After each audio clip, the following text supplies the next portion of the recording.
All right, welcome into Believe in the Wolfpack. We're going to get to this is just a quick run through. We're speeding through this one. Got a lot to get to. A little preview of both of the Sweet 16 games tonight. The men's team taking on Marquette and the women's team taking on Stanford, of course. But really quick, go over the games from last night. Let me just pull them up just so I don't botch any scores.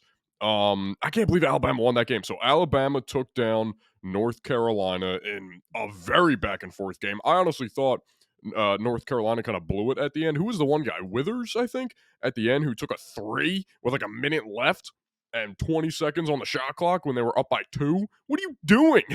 that was a terrible shot. And then Alabama and Grant Nelson just absolutely just took over in that final, really 30 seconds. They were incredible, just making every shot possible except for the last 2 free throws. But then he blocked the shot, so that's fine. UConn, my God, you can see the bracket right over here if you're watching on the YouTube. Got the giant one up. Can I move it over a little bit? Yeah, there you go. So you can see the giant bracket right there. A lot of X's. I got to cross off UNC right. Sorry, I'm kind of an idiot. UNC right there. And then if you see up here, I had UConn getting bounced in the second, or no, in this round. I had them getting bounced in this round, and they haven't really every game for them since last year in March Madness hasn't been close. So my bad. I'm a moron. My God, they look good. It was a close game at halftime too, and they just steamrolled San Diego State the rest of the way. Clemson taking down Arizona. Wow. Caleb Love and RJ Davis, former teammates, with 0 threes last night. Me right here. I've had the same amount of 3-pointers as Caleb Love and RJ Davis last night. Whoever's listening right now, unless you played in a D1 March Madness college basketball game, we have the same amount of threes as RJ Davis and Caleb Love. Pretty much shot their teams out of the game, it felt like. Arizona goes down. Another kind of heartbreaking loss for them. They just can't seem to figure it out in the tournament. And then Illinois beat Iowa State. That game was awesome. Illinois almost blew it at the end. Terrence Shannon getting into foul trouble and Terrence Shannon not being able to make a free throw to save his life. Let me check what Illinois shot from the free throw line. I'm pretty sure at one point they were shooting 5 of 14 from the stripe. They shot 15 of 29 from the free throw line. They shot 51% from the free throw line and still won. That kind of just shows me how good this team is offensively. If you can shoot 51% from the free throw line and even overall not have that great of an offensive game, but you still put up 72 points and pull away with the win, that's impressive. Now, they do play UConn in the next round, so that may all go out the door, or maybe they pull off a big upset. I don't know. I wonder what that line is going to be. I'm not sure if that's out yet. I'll look at that in a second. But into the preview. I wanted to get in. I had a whole kind of spiel planned about what the men's team needs to do against Marquette. How, DJ Horn needs to have a big game and kind of go at Marquette's guards and maybe try to get Kolek in foul trouble because KJ Simpson had 20 points for Colorado in the last round game against Marquette. And then I was going to say how, if DJ Burns could get Iguodaro into foul trouble, and if they one-on-one cover with Iguodaro on DJ Burns, and DJ Burns is going to have to feast, and kind of like I said in the last episode, just play our game of giving it to DJ Burns and then playing through him, get out to the perimeter, swing throughout the perimeter, dribble drive, kick out, 3, DJ Burns floor. I had a whole thing planned. Whole thing. And then I saw one of the most shocking numbers I've ever seen for a D1 team of Marquette's caliber. In the game against Colorado had 30 rebounds. Not that many. That's not that many. That's not really a good night for on the glass. Marquette had 25 total rebounds. 25. Only 3 offensive rebounds. Now, a lot of this is because they shot 61% from the field and then 42% from 3. So pretty good. But still, 25 rebounds and only 3 offensive rebounds. Colorado had 12 offensive rebounds. They still shot 47%. That's not bad at all. 25 total rebounds? That's terrible. This team does not even care about rebound. This is a very kind of, oh, you got to crash the glass. You got to. It's kind of like an old head like take where rebounding really isn't that big anymore because you just want to get back in transition and you want to run in transition. So rebounding really isn't a focus, and it's not a focus at all for Shaka Smart and Marquette. Let me tell you what. My God, 3 offensive rebounds. They could care less. They could care less. Will they even game plan for Mo Diarra? So I was going to go into a whole thing about DJ Barnes is the X factor. DJ Horns is going to be an X factor. Casey Marcel guarding Tyler Kolek, he's going to be massive. Trying to stop Cam Jones, who are we going to put on him? Is it going to be O'Connell? Is it maybe Marcel flip on and off? But forget all of that. Forget all of it because Mo Diarra is by far the biggest X factor in this game. If Marquette has a rebounding performance like this, Mo Diarra should be able to get 35 rebounds. I want him crashing the offensive glass every single time. If he crashes the offensive glass every single time, I'm confident he gets himself alone at least gets 8 offensive rebounds. And how often does he tip it back out to DJ Horn at the perimeter or tips it over to somebody or just causes a disruption, then it gets knocked out of bounds, and then we get a new possession? Does it all the time. And this isn't just a one-game thing for Marquette. They're 396th in the country when it comes to rebounding, which NC State's not much better. I think they're 223 in the country, but they average 32 rebounds a game, Marquette. That is terrible. That is just terrible. Where are they? Yeah, they are. Wow, yeah, they are way down there. What did I say they were? Okay, I got my 318 on here.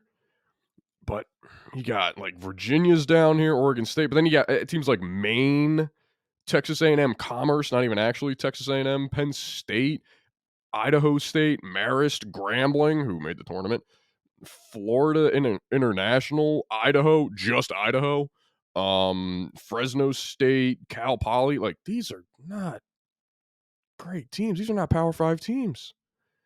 I could not believe they were that bad every minute. That is mind-boggling to me. I need Mo Diarra to be crashing the offensive glass every single possession. That is our path to winning this game, is the second chance points and just Mo Diarra coming down with it. You kick it back out. Think about it. I can picture it right now. We're up by 3, late in the game. There's maybe a minute left. Someone pulls up for a shot because, they chewed the clock enough. There's 3 seconds on the shot clock. DJ Horn pulls up a contested 3 or a tough mid-range 2. DJ Burns tries a tough turnaround, and it misses. Hits off the rim, but Mo Diarra either grabs it and kicks it back out or swats it back out, and then one of O'Connell, Taylor, Marcel, Horn, whoever, picks it up before it goes across half court and then just holds it for an extra pretty much 20 seconds, and that just milks off another 20 seconds of clock where they could have gotten the ball back with a minute left down by 3. Now they're going to get the ball back with roughly about 40 seconds or less and still down by 3 or more if we end up scoring with a 3, with a 2, with whatever, because of that offensive rebound from Mo Diarra. I need him crashing the glass the entire time.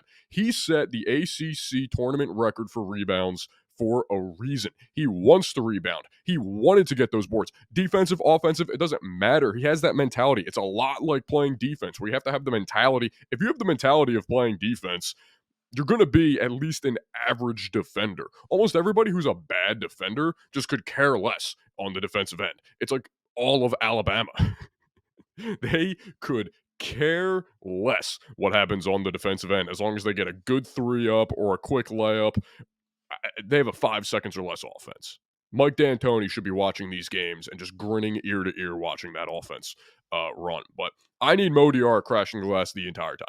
I need to see 20 second chance points from NC State. Even DJ Burns, even Ben Middlebrooks. I'm just saying Mo Diarra because he's the best rebounder on the team, I think, by far, and we can all kind of, agree on that. That's not to say DJ Burns, because DJ Burns still had 10 rebounds in the last game.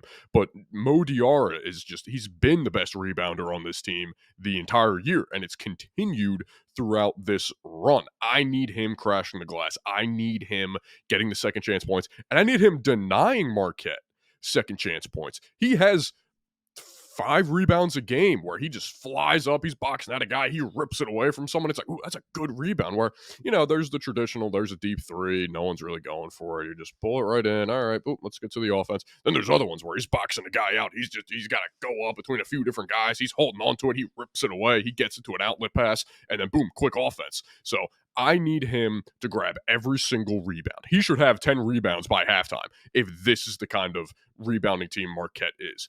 Now, I would hope after that performance against Colorado, they somewhat touch on it. Well, from a Marquette fan standpoint and from, you got a game plan standpoint, you would have to think that they're going to touch on, prioritizing rebounds more in this game than against Colorado. Because, wow, those numbers were shocking to me. 25 total rebounds. In the last game, we had 46. We had 46 rebounds. DJ Burns with 11, Mo Diarra with 13, and Ben Middlebrooks off the bench with 8 rebounds, 5 offensive rebounds. And even DJ Burns had 5 offensive rebounds. We had 12 total offensive rebounds. Did they do this math wrong? They did. Or they just never... They either... Whoever keeps the stats for ESPN either did the math wrong or just never gave a rebound to somebody, because DJ Burns had 5 offensive rebounds, Ben Middlebrooks had 5 offensive rebounds, and Mo Diarra had 1 offensive rebound. If we do some quick math, that's 11, and it says 12 total offensive rebounds. Maybe there was like a team offensive rebound in there where it's like 2 guys have it, so you just call it a team one and no one gets the credit for it, but whatever, that was weird. I just crashed the glass on both ends. If it doesn't result, if you prioritize getting on the defensive glass to where you don't get as many fast break points, that's okay, because our half court offense is just as good as our offense in transition, if not better. You just get it to DJ Burns and play through him. As long as you get it to DJ Burns in the mid-low post, that's the offense. That's the offense. They understand. I had a whole thing. I swear to you, I had a whole thing. And then at the last second, I'm like, does that say 25 rebounds? I just, full pivot, complete 180. So ready for this game. 7 o'clock, we're 7.5 point underdogs, and it feels like there's just, everyone's saying we got no chance. I mean, I don't think anyone was giving us a chance in the ACC tournament either. So let's go prove them wrong. Another, just another game. Just take it day by day, one game at a time. It's a good mindset to have. We do still have to stop and contain Tyler Kolek, though. We do still have to, put Marcel on him and try to just shut him down, scoring-wise, playmaking-wise. I just want Marcel to annoy him in a way that he doesn't pick up fouls, but just annoy him. Just get in his pocket, get in his ear, make him not even want to touch the ball because he's just so focused on, or make him not even think about what to do because he just wants to beat Marcel or whoever's guarding him because, he's thinking, oh, I just have to score here. I have to do it myself here, rather than I have to, make the smart play. Also good game plan. But crash the glass, get the boards, please. The X Factor, Mo Diarra. Get it done. Going to take a short break for a moment here, and then when we come back, going to do a preview for the women's game, NC State against Stanford, and still, no one's given this Wolfpack team credit. It feels like no one's giving them credit, and it's ridiculous to me. Stick with us on Believe in the Wolfpack. All right, welcome back in. Believe in the Wolfpack. Gonna wrap up the show with just going over the game plan, I think, for the NC State-Stanford game. And I was looking at the ESPN article about, predicting the Sweet 16 for the women's teams and whatnot. And I mentioned the whole, not getting the credit they deserve thing because they have 5 people, who do you think is going to win? Only one of them is picking NC State to win by 2. Everyone else, it's Stanford 66-60, Stanford 71-63, Stanford 71-62, Stanford 75-70. And then it's just NC State 76-74. It's just ridiculous. It's just annoying. It's ridiculous. But whoever kind of put this together, whoever said this, had it, I think, right on the nose, because this is what I was gonna say that you have to play through Isaiah James, Sanaya Rivers, and even Zoe Brooks off the bench. I think even Zoe Brooks may be a major X factor in this game, coming off the bench, providing a spark off the bench if one of Sanaya Rivers or Isaiah James doesn't have it going on. To have her come off the bench and just be kind of an everything player, just a complete, she can be a playmaker. She can be the floor general. She can score if she has to. She can defend. She can pretty much control the entire offense as a freshman off the bench, which is massive. But you do need Isaiah James to be hitting the three ball. We need to start knocking down some threes. Last game, she only had the one. I need to see her start knocking down threes. Sanaya Rivers, if she scores 20 points again, I'm telling you, if we have Isaiah James with 20, Sanaya Rivers with 20, and Zoe Brooks with 15 at least off the bench, what, you have 16 last game? I don't see how we lose that game unless it's Stanford plays the greatest game of all time and they score $150. But I am nervous about Cameron Brink and Kiki Iriafen just because, they've been so good all year. Brink just grabs almost every single rebound, it feels like. So to try, I think I would like to get them in the foul trouble early, but you can say that almost about everybody. I'd like to try to get them in foul trouble, and Cameron Brink averages nearly 4 blocks a game. I don't may not be fouling too much. What was do I got the numbers up from the last one? Let me see what the foul numbers were in their last game against Iowa State. They may be a bit inflated since that went to overtime, but let me find out once this loads and I talk really slow. Okay, so Cameron Brink actually fouled out of this game. But like I said, this was an overtime game. Iriafen had 3 personal fouls. Lopolo had 4. Brink really didn't have a great game. They still won 87-81. She had 8 points, 5 blocks, and 8 rebounds. Damn. And then Iriafen, oh my God. Okay. Iriafen had 41 points and 16 rebounds and 4 assists and 3 blocks. All right, so as long as she doesn't score 41, I think we may be okay. But see it right here. I imagine Brink was in foul trouble for most of this game, and that's the reason she only had 8 and 8. And they kind of need her to be a part of the game plan as well, along with Iriafen. Iriafen scored 41. That's probably the main reason that they won, but they would have won by more, and it would not have went into overtime if Brink was in the game and scoring.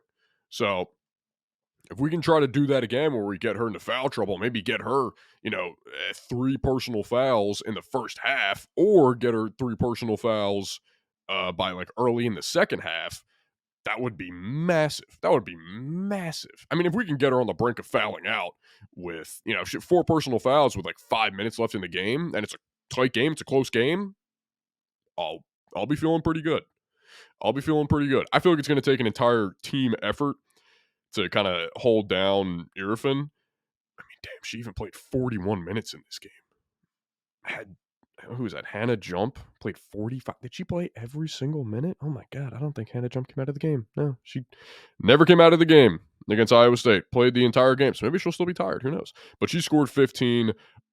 She was 6 or 12 from the field. If she kind of has a big game, if she kind of starts to light it up where they can get Brink, Iriafen, and Jump scoring, that's going to be rough. That's going to be a tough feat to overcome, I think. But the main game plan should be to try to get Brink and Iriafen into foul trouble, specifically Brink, just because she had 5 blocks still. That's ridiculous. Get her into foul trouble early, and to try to you got to play through the guards. You got to play through Rivers, Isaiah James, and Zoe Brooks. I would like Isaiah James, I would like her to try to just get a few threes up early in the game, get some decent looks, like right along the wing, maybe one in the corner early on in the game, see one fall through and just kind of keep that hot hand rolling. But I don't know. I imagine this is going to be a lot. There's going to be a ton of jump shots taken, whether it's mid-range, threes, whatever, from Isaiah James, Rivers, and Brooks. But I I don't know. It's just so tough because it's really like they got Brink and Iriafen who are kind of like, I mean, Brink's there pretty much center. Irifen's like a forward, I believe. And so you got like the big man over there, but then you got our guards over here. So it's like a complete opposite. We need River Baldwin and Mimi Collins to play solid defense against them. Maybe they can get Brink into foul trouble, draw some charges. Who knows? That would absolutely be ideal. But yeah, I don't know. We just gotta get Brooks going. We gotta get Sinai Rivers and James going. We gotta just make them feel confident. Especially, I still wanna I don't want to harp on Zoe Brooks too much because yeah, she's a freshman. She's got plenty of time to grow, but it's a massive game. And she showed up in big moments all year long. So if she can really get it going as a spark off the bench when we already don't play that many, we don't have that many substitutions off the bench going into the game. I mean, she's the only real substitution. That may be not a dagger, but that may hurt Stanford to see someone coming off the bench and then, she lights it up and then she goes back to the bench and then it's the full starters are back in. So you're like, oh, thank God. But then you're also like, wait a minute. Now we just got to go against James and Rivers again. Now they're back just in the game. What's this? But I do think if Brink stays out of foul trouble, and if Iriafen scores 41 points with 16 rebounds again, we probably lose that game. We probably lose this game. Like, there's no other way around it. We got to stop her on the offensive end, and we got to, keep Cameron Brink's impact on the defensive end to a minimum. Even if it's not in foul trouble, throwing up a pump fake, getting that one extra pass to try to wrap around her. Like, say Sinai Rivers is driving, goes to a jump stop on the block. Brink kind of shades over to contest the shot, and then Rivers just dumps it off to Collins or Baldwin on the opposite block for a quick, much easier bucket. Just don't let her be a defensive force. Don't let her just protect the rim and force bad looks around the rim.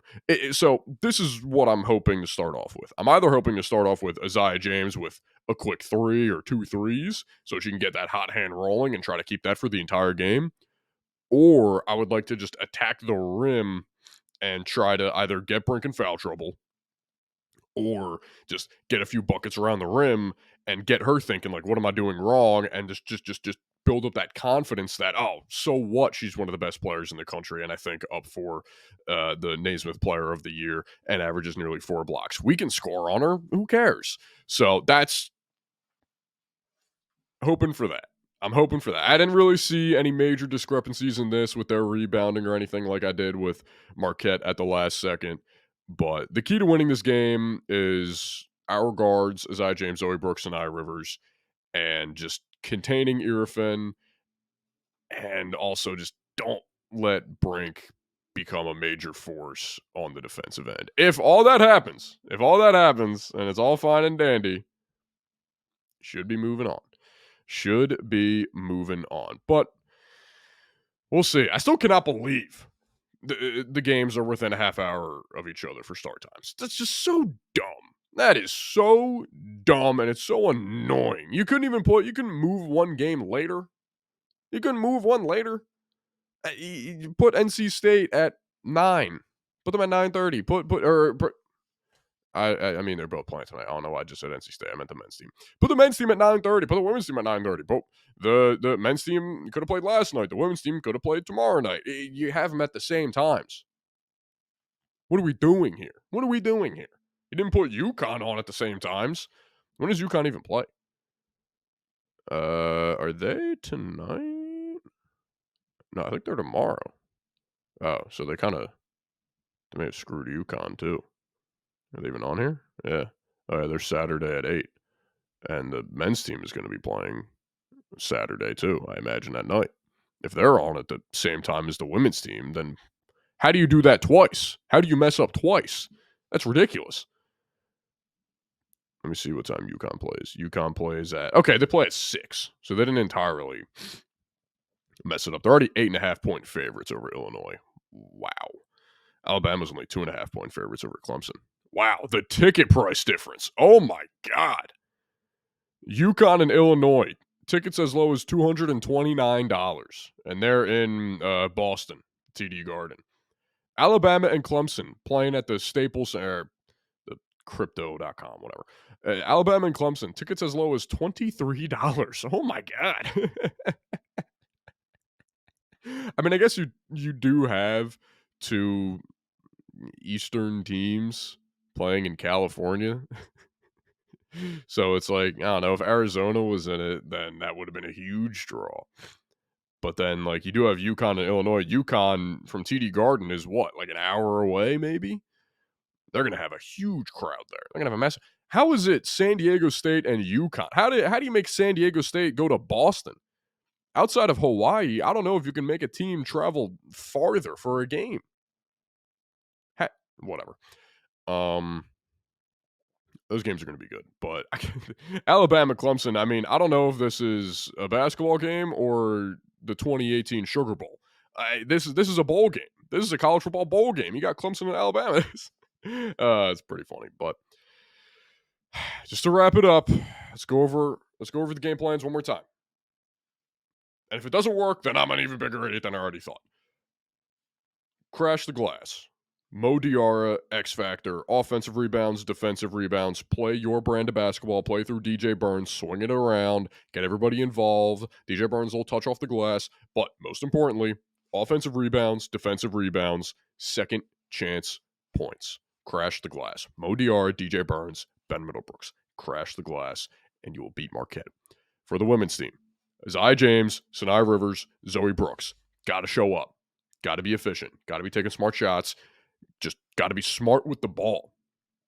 Play like you have all year, because all three of them have been fantastic. Get Brink in foul trouble. Try to get Iriafen in foul trouble. Don't let Iriafen beat you. Don't let her score 41 and 16 again. Don't let Brink become a dominant force on the defensive end. Ideally, you just want to get her in foul trouble. That's what I'm going with. Need the guards to show up for the women's team. Need to crash the glass for the men's teams. Both games tonight, 7 o'clock, men's team, 7:30 women's team. I will be watching. I will be freaking out. I will be screaming at my TV. I will be yelling at the refs, and hopefully not the play-by-play and color commentator, because last week they were really annoying. But deep breaths. We can do this. Elite 8 on the mind. Elite 8 on the mind. Thank you for joining me. We'll see you next time on Believe in the Wolfpack, and go Pack.